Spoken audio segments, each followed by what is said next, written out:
Hello， 大家好，欢迎来到去拍片，我是 Alex。上期内容我们去往森林城市，给大家分享了我们采集的环境音效，并且在视频发布之后的1个星期，我们又去往海边捕录了海边的环境音效。大家也可以看看我们上一期的视频，获得我们录制的环境音效包。如果你喜欢我们的视频，欢迎点赞、转发并关注我们。那么这期视频我们主要收集了一些我们日常生活有关的音效，例如在家工作时，我们收录了常用的音效，好比工作中敲击键盘、点击鼠标的声音，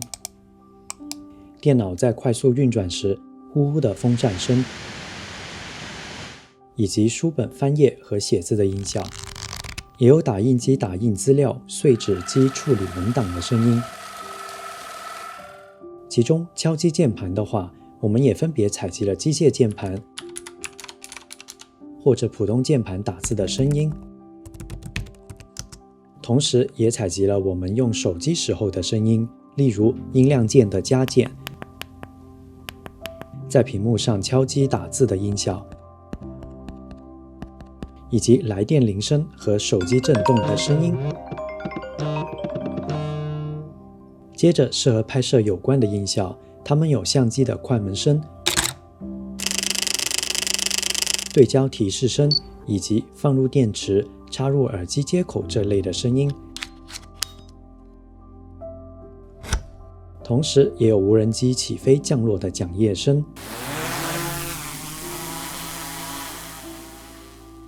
这类型的音效可以用于一些视频的快剪，然后是家庭生活中离不开的厨房场景。我们收录采集了一些和做饭有关的音效，例如打开煤气炉、切菜、打鸡蛋、煎食物、油炸食物等等，以及收录采集一些厨房电器的声音，像微波炉和抽油烟机。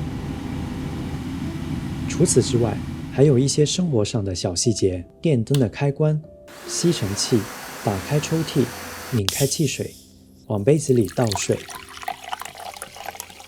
手指打响指的音效。这次的生活场景音效包和上期环境音效包一样，我们都为每个音效配上了单独的图片，让大家了解这个音效是在什么情况下录制的。到目前为止，我们采集的声音主要分为2个部分，环境音效和生活场景音效。我们一共采集了超过100多个声音，之后如果还有一些日常使用的音效，我们也会继续采集。其次，我们采集这些音效，无论你使用在什么地方，都请放心使用。我们最初的想法就是让大家没有顾虑地使用这些音效。下期视频我们将和大家分享我们这2期收音时遇到了哪些问题，以及一些我们容易忽略掉的细节。如果你喜欢我们的视频，欢迎点赞、转发并关注我们，你的支持是我们最大的动力。最后，感谢你的收看，我们下期再见。